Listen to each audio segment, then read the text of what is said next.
Setembro de 1974. Itaituba, Pará. O cheiro de combustível de aviação misturava-se com o vapor que subia do rio Tapajós naquela manhã quente de setembro.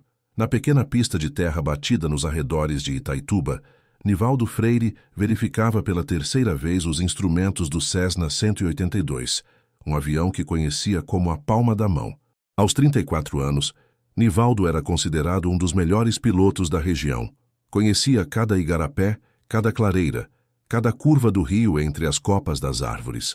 Do lado de fora da aeronave, 3 homens aguardavam com suas bagagens simples, mochilas de lona, ferramentas de garimpo e mantimentos para alguns dias. Dário Costa, 28 anos, era o mais experiente do grupo. Havia chegado do Rio Grande do Sul 2 anos antes, atraído pelas histórias de ouro fácil que corriam pelo país. Benedito Lemos, conhecido como Bené, era paraense de Santarém e carregava no dedo mindinho uma aliança de ouro simples com suas iniciais gravadas, presente da esposa antes de partir para mais uma empreitada. Rubens Amaral, o mais jovem aos 24 anos, ainda sonhava em encontrar a pepita que mudaria sua vida.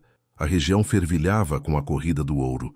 Desde o início da década de 70, milhares de homens chegavam ao Pará em busca da riqueza prometida pelos garimpos. Aviões pequenos, como o de Nivaldo, faziam a ligação entre as cidades e as áreas remotas de mineração, muitas vezes operando em pistas clandestinas abertas na mata fechada. Vai dar tempo de chegar antes do temporal, disse Nivaldo, observando as nuvens escuras que se formavam no horizonte. A estação chuvosa estava chegando, e na Amazônia isso significava chuvas torrenciais que podiam durar horas. O destino era uma pista improvisada a cerca de 180 quilômetros de Itaituba, próxima a um garimpo que prometia bons resultados. O voo deveria durar pouco mais de 1 hora. Nivaldo havia feito essa rota dezenas de vezes, mas sempre durante o dia e com bom tempo. Às 14h30, o Cessna decolou da pista empoeirada. Seus 4 ocupantes não imaginavam que estavam embarcando em um dos maiores mistérios da aviação na Amazônia brasileira. 40 minutos depois da decolagem, a voz calma de Nivaldo ecoou no rádio da torre de controle improvisada de Itaituba. Estamos vendo fumaça à frente. Parece ser de queimada. Vou tentar contornar pela direita. Foram as últimas palavras ouvidas do avião PPGHM. O rádio permaneceu em silêncio pelo resto da tarde. Quando o sol começou a se pôr sobre a floresta, o avião de Nivaldo Freire já era oficialmente considerado desaparecido. Na pequena cidade de Itaituba, as primeiras famílias já começavam a se reunir no pequeno aeroporto. Maria José Freire, esposa de Nivaldo, chegou correndo com os 2 filhos pequenos. Nos olhos dela ainda havia esperança. Talvez o rádio tivesse quebrado, talvez eles tivessem pousado em alguma clareira e voltariam pela manhã. Mas conforme as horas passavam e a noite amazônica engolia qualquer possibilidade de voo noturno, o silêncio do rádio começou a pesar como chumbo no peito de todos que aguardavam notícias. Outubro de 1974, janeiro de 1975. Nas primeiras 48 horas após o desaparecimento, a mobilização foi intensa. A família de Nivaldo, que tinha uma pequena empresa de aviação em Itaituba, organizou voos de busca com outros pilotos da região. Sobrevoaram quilômetros de floresta densa, procurando por qualquer sinal de destroços, fumaça ou sinais de vida. Maria José Freire não conseguia dormir. Passava as noites no rádio, tentando contato com qualquer aeronave que estivesse na região. Nivaldo, você está me ouvindo? Respondam, por favor. Repetia a cada meia hora, mesmo quando os outros pilotos já haviam desistido.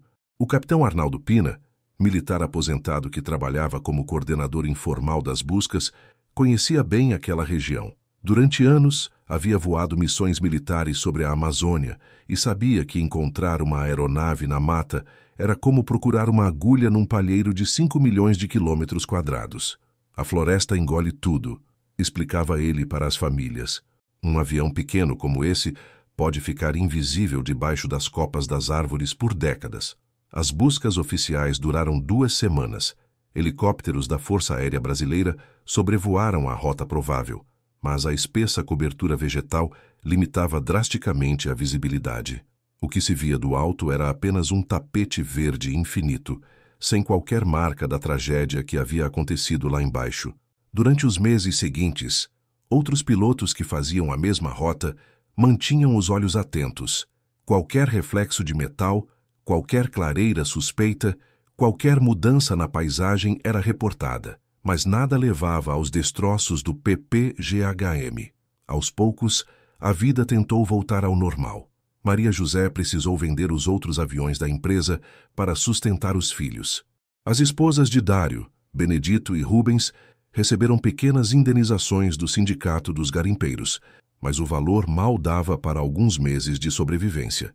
No final de 1974, a história do avião desaparecido já circulava pelos bares e pensões de Itaituba como uma lenda urbana. Alguns diziam que o avião havia sido abatido por militares por voar em área restrita durante os chamados Anos de Chumbo da ditadura militar.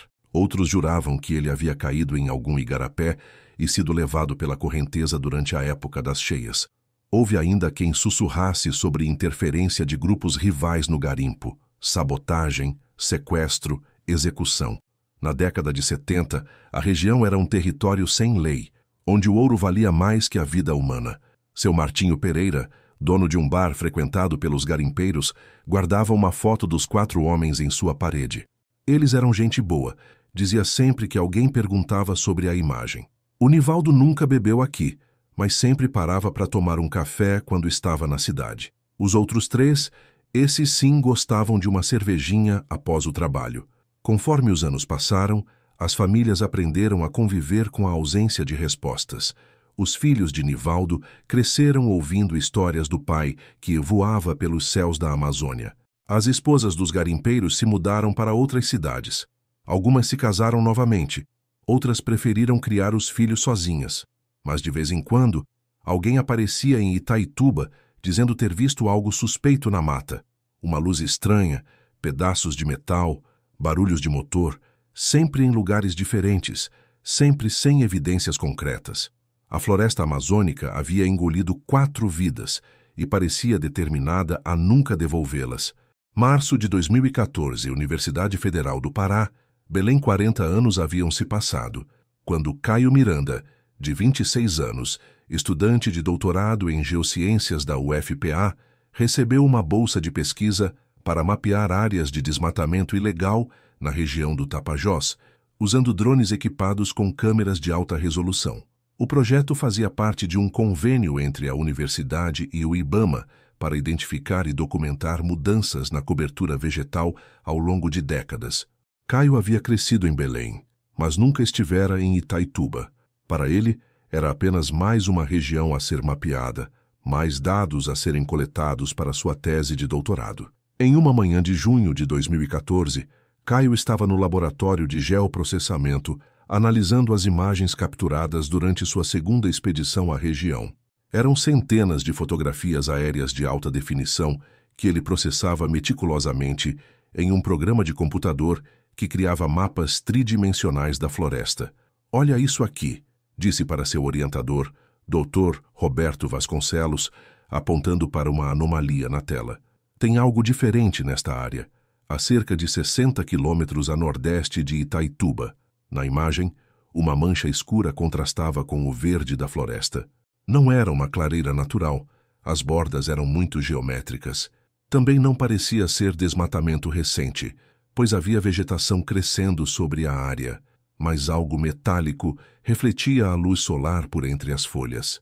"Pode ser lixo jogado na mata", sugeriu o Dr. Roberto, "ou algum equipamento abandonado de garimpo", mas Caio ficou intrigado. Ampliou a imagem, ajustou o contraste, aplicou diferentes filtros. Quanto mais observava, mais convencido ficava de que havia algo artificial naquela localização. A forma alongada e a posição dos reflexos metálicos não pareciam aleatórias. 2 semanas depois, Caio retornou à região com uma equipe pequena. Ele mesmo, um técnico do IBAMA e seu João Mendes, um mateiro experiente que conhecia a região como poucos, levaram GPS de precisão, equipamentos de abertura de picadas e suprimentos para 3 dias na mata. A caminhada até o local das coordenadas suspeitas durou 6 horas. Conforme se aproximavam, seu João começou a ficar inquieto. Rapaz, eu conheço essa região há mais de 30 anos, disse ele, parando para observar as árvores ao redor. Tem algo estranho aqui. Essas árvores, elas cresceram em volta de alguma coisa. Foi então que Caio viu. Entre os troncos de duas castanheiras centenárias, semi-escondidos por cipós e samambaias, pedaços de alumínio corroído brilhavam fracamente na luz filtrada da floresta. Não eram destroços comuns. Tinham a curvatura característica de uma fuselagem de aeronave. Meu Deus, sussurrou Caio, sentindo o coração acelerar. É um avião. Conforme limparam a vegetação ao redor, a magnitude da descoberta foi se revelando. Ali estava o que restava de um Cessna 182, seus destroços distribuídos numa área de aproximadamente 50 metros. A floresta havia literalmente abraçado os restos da aeronave. Raízes cresceram através das janelas quebradas, cipós envolveram as asas retorcidas, e um formigueiro gigante havia se estabelecido no que um dia foi o compartimento dos passageiros. Mas o que mais impressionou Caio foi a ausência de marcas de impacto violento. Não havia árvores derrubadas, cratera no solo ou sinais de fogo. Era como se o avião tivesse simplesmente parado ali. Foi seu João quem encontrou a aliança. Estava presa em um galho baixo, a poucos metros dos destroços principais. O ouro havia resistido às 4 décadas de umidade amazônica, e as iniciais B e Lipu ainda eram perfeitamente legíveis. Benedito Lemos, leu Caio em voz alta, sem saber ainda que acabara de pronunciar o nome de um dos garimpeiros desaparecidos em 1974. Naquele momento, 40 anos de mistério começavam finalmente a ser desvendados. Julho-agosto de 2014. A descoberta dos destroços mobilizou autoridades federais e estaduais. Uma equipe da Polícia Civil do Pará, peritos do Instituto de Criminalística e representantes da Agência Nacional de Aviação Civil, ANAC, foram enviados ao local para uma investigação completa. Dr. Paulo Henrique Santos, perito criminal especializado em acidentes aéreos, liderou a perícia. Com 20 anos de experiência, ele já havia investigado dezenas de tragédias na aviação brasileira, mas nunca uma cena tão peculiar. O estado de conservação é surpreendente, explicou em seu relatório preliminar. A umidade amazônica preservou muitos componentes que normalmente teriam se deteriorado completamente. Conseguimos identificar o número de série do motor e confirmar que se trata do avião PPGHM, registrado em nome de Nivaldo Freire. Mas o que mais intrigou os investigadores foi a distribuição dos destroços.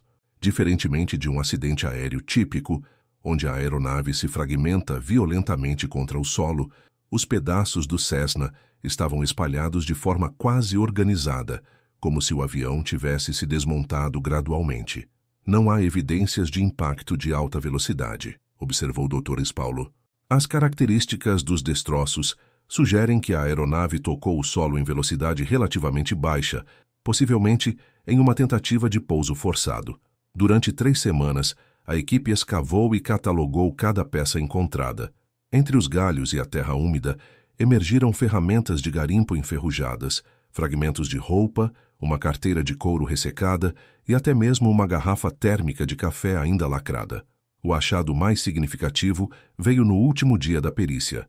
Dentro do que restava do painel de instrumentos, protegido da chuva por décadas, os peritos encontraram um pequeno bloco de anotações pertencente a Nivaldo. As páginas estavam grudadas pela umidade, mas técnicas modernas de restauração conseguiram separar algumas delas. Em uma das páginas legíveis, havia uma anotação feita com letra apressada: motor falhando, fumaça na cabine, tentando pouso de emergência. Eram as últimas palavras escritas por Nivaldo Freire. Enquanto isso, em Itaituba, a notícia da descoberta se espalhava rapidamente. Maria José, agora com 74 anos, recebeu a ligação de um jornalista local perguntando sobre sua reação ao encontro dos destroços. Ela ficou em silêncio por longos segundos, antes de responder. 40 anos esperando, disse com a voz embargada. 40 anos sem saber se ele estava vivo ou morto, se havia sofrido, se tentou voltar para casa. Agora eu sei que ele fez o que pôde para salvar todos. Os filhos de Nivaldo, Carlos e Ana, agora adultos com suas próprias famílias, viajaram para Belém para acompanhar a perícia oficial.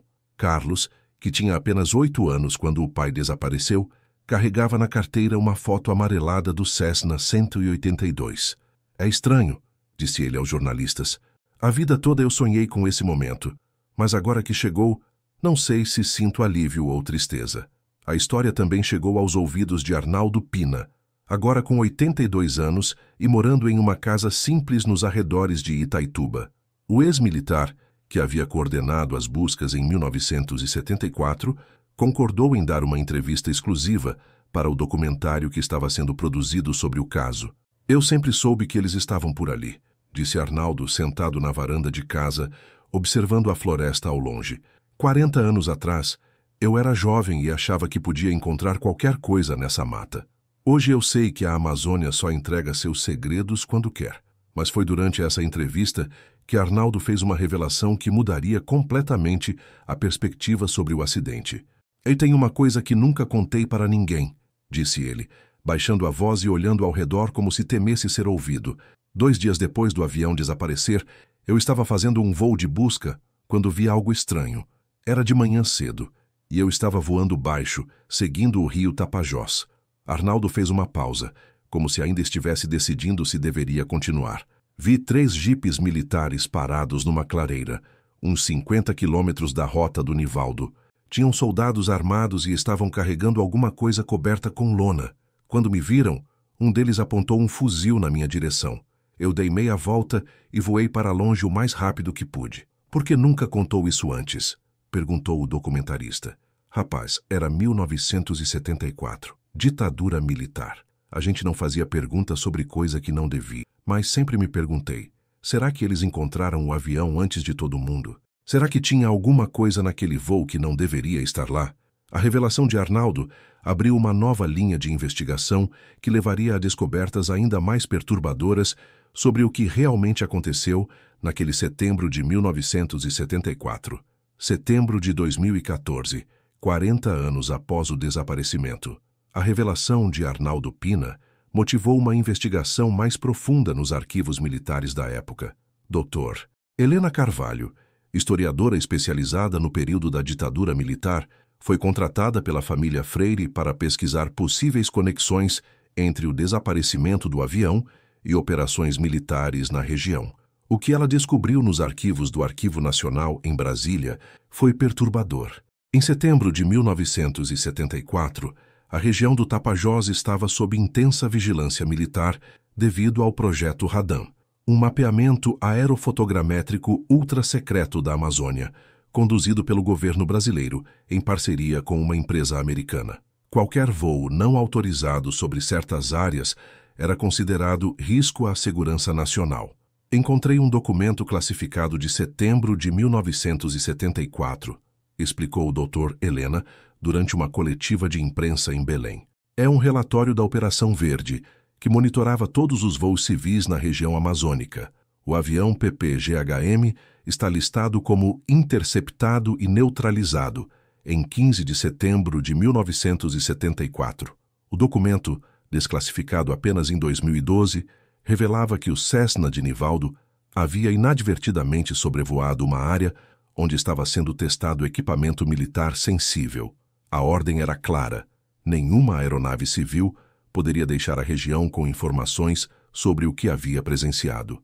Mas o relatório não mencionava execuções ou abate da aeronave. Segundo o documento, o avião foi forçado a pousar e seus ocupantes detidos para interrogatório. A partir dessa descoberta, Dr. Helena conseguiu localizar o tenente-coronel reformado Joaquim Braga, de 78 anos, que havia comandado a operação na época. Inicialmente relutante, ele concordou em dar um depoimento gravado após garantias de que não seria processado criminalmente devido à lei da anistia. "Foi um erro", admitiu Braga, com a voz trêmula. "Não deveria ter acontecido daquele jeito." Segundo seu relato, na tarde de 15 de setembro de 1974, o Cessna PPGHM foi interceptado por 2 helicópteros militares e forçado a pousar numa pista improvisada na mata. Os 4 ocupantes foram detidos e interrogados durante 2 horas. Eles eram apenas garimpeiros, continuou Braga. Gente simples que estava no lugar errado, na hora errada. O piloto, Nivaldo, tentou explicar que estavam apenas indo para um garimpo, que não tinham visto nada de importante. Mas as ordens eram claras. Nenhuma testemunha poderia sair dali. E então? Perguntou o Dr. Helena. Braga permaneceu em silêncio por longos segundos antes de continuar. Nós os liberamos.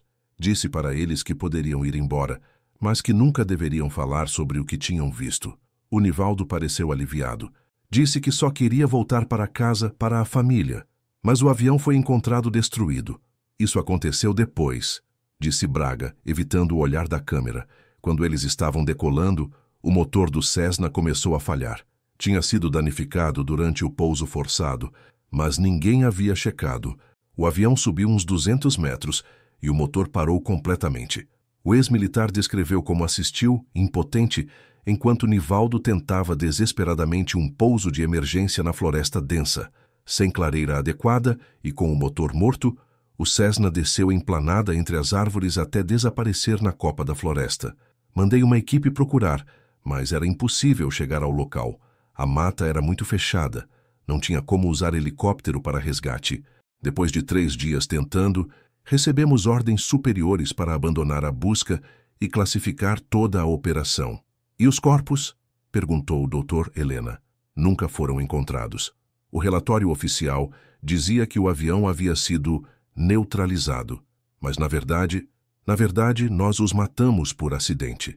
E depois mentimos sobre isso por 40 anos. O depoimento de Braga foi entregue à Comissão Nacional da Verdade e às famílias das vítimas. Maria José Freire, ao ouvir a gravação, chorou em silêncio por vários minutos. Pelo menos agora eu sei que o Nivaldo não desistiu, disse ela. Ele lutou até o final para trazer todo mundo de volta para casa. Em outubro de 2014, os restos mortais dos 4 homens foram finalmente sepultados no cemitério de Itaituba, em uma cerimônia que reuniu centenas de pessoas. O prefeito da cidade decretou luto oficial e batizou uma rua com o nome de Nivaldo Freire. Caio Miranda, o jovem pesquisador que havia descoberto os destroços, estava presente no enterro. Em sua fala, ele refletiu sobre como a tecnologia moderna havia conseguido resolver um mistério que a floresta guardou por 4 décadas.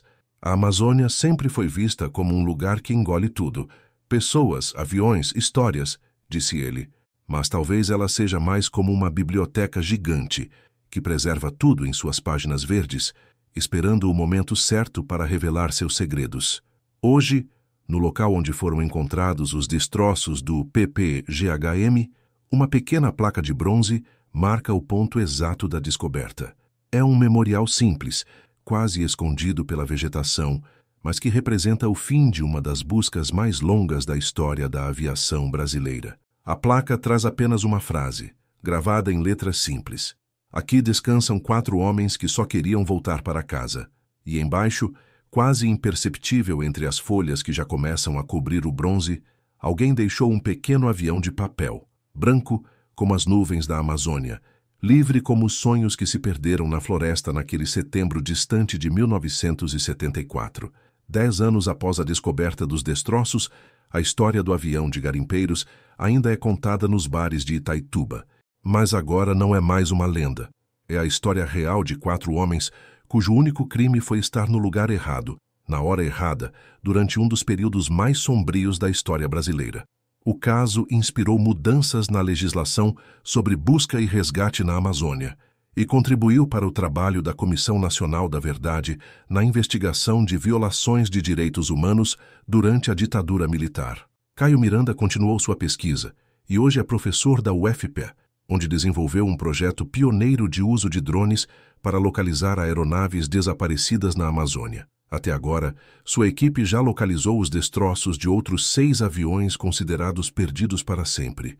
A floresta não esquece, diz ele aos seus alunos. Ela apenas espera que tenhamos a tecnologia e a coragem necessárias para ouvir o que ela tem a nos contar. E nas noites quentes de Itaituba, quando o vento sopra do rio Tapajós e faz as folhas sussurrarem nas árvores, algumas pessoas juram ainda ouvir o som distante de um motor de Cessna voando em direção à casa. uma viagem que durou 40 anos para ser completada.